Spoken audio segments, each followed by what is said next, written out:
I've been intrigued by this question of whether we could evolve or develop a sixth sense, a sense that would give us seamless access and easy access to meta information or information that may exist somewhere that may be relevant to help us make the right decision about whatever it is that we're coming across. And some of you may argue, well, don't today's cell phones do that already? But I would say no.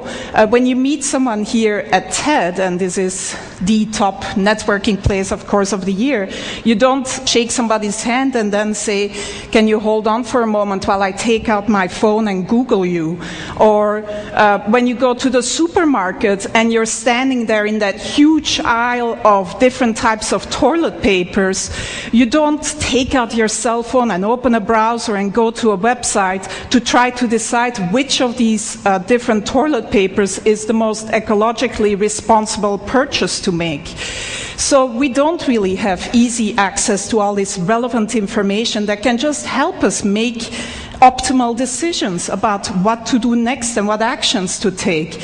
And so my research group at the Media Lab has been developing a series of inventions to give us access to this information in a sort of easy way without requiring that the user changes any of their behavior.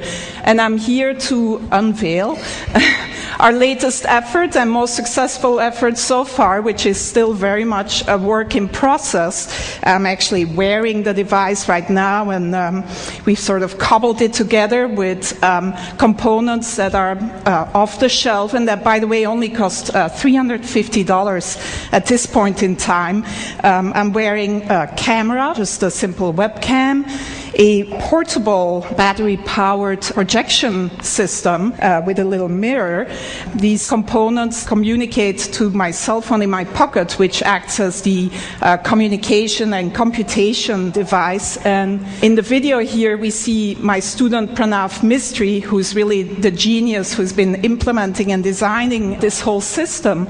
And we see how this system lets him walk up to any surface and start using his hands to interact with the information that is projected in front of him. The system tracks the 4 significant fingers. In this case, he's wearing simple marker caps that you may recognize. But if you want a more stylish version, you could also paint your nails in different colors. And the camera basically tracks these 4 fingers and recognizes any gestures that he's making, so he can just go to, for example, a map of Long Beach, zoom in and out, etc. The system also recognizes iconic gestures, such as the take a picture gesture, and then takes a picture of whatever is in front of you. And when he then walks back to the Media Lab, he can just go up to any wall and project all the pictures that he's taken, sort through them and organize them and resize them, etc. Again, using all natural gestures. So some of you most likely were here 2 years ago and saw the demo by Jeff Hahn, or some of you may think, well, doesn't this look like the Microsoft Surface table? And yes, you also interact using natural gestures, both hands, etc. But the difference here is that you can use any surface. You can walk up to any surface, including your hand, if nothing else is available, and interact with this projected data. The device is completely portable and can be...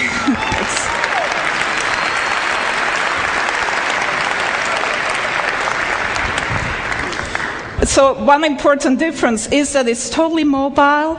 Another even more important difference is that in mass production, this would not cost more tomorrow than today's cell phones, and would actually not sort of be a bigger package and could look a lot more stylish than this version that I'm wearing around my neck. But other than letting some of you live out your fantasy of looking as cool as Tom Cruise in Minority Report, the reason why we're really excited about this device is that it really can act as one of these sixth sense devices that gives you relevant information about whatever is in front of you. So we see Pranav here going into the supermarket, and he's shopping for some paper towels. And as he picks up a product, the system can recognize the product that he's picking up using either image recognition or marker technology and give him the green light or an orange light. He can ask for additional information. So this particular choice here is a particularly good choice given his personal criteria. Some of you may want the toilet paper with the most bleach in it rather than the most ecologically responsible choice. But if he picks up a book in the bookstore, he can get the Amazon rating, gets projected right on the cover of the book. This is Juan's book, our previous speaker, which gets a great rating, by the way, at Amazon. And so Pranav turns the page of the book and can then see additional information about the book, reader comments, maybe sort of information by his favorite critic, etc. If he turns to a particular page, he finds an annotation by maybe an expert of a friend of ours that gives him a little bit of additional information about whatever is on that particular page. Reading the newspaper, it never has to be outdated. You can get video annotations of the events that you're reading about. You can get the latest sports scores, etc. This is a more controversial one. As you interact with someone at TED, maybe, you can see a word cloud of the tags, the words that are associated with that person in their blog and personal web pages. In this case, the student is interested in cameras, etc. On your way to the airport, if you pick up your boarding pass, it can tell you that your flight is delayed, that the gate has changed, etc. And if you need to know what the current time is, it's as simple as drawing a watch on your arm. So that's where we're at so far in developing this sixth sense that would give us seamless access to all this relevant information about the things that we may come across. My student Pranav, who's really, like I said, the genius behind this.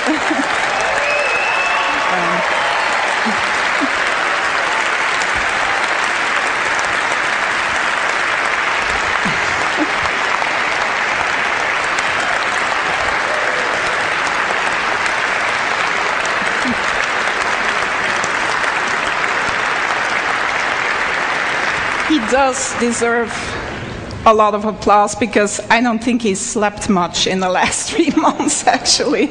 And his girlfriend is probably not very happy about him either. But it's not perfect yet. It's very much a work in progress. And who knows, maybe in another 10 years we'll be here with the ultimate sixth sense brain implant. Thank you.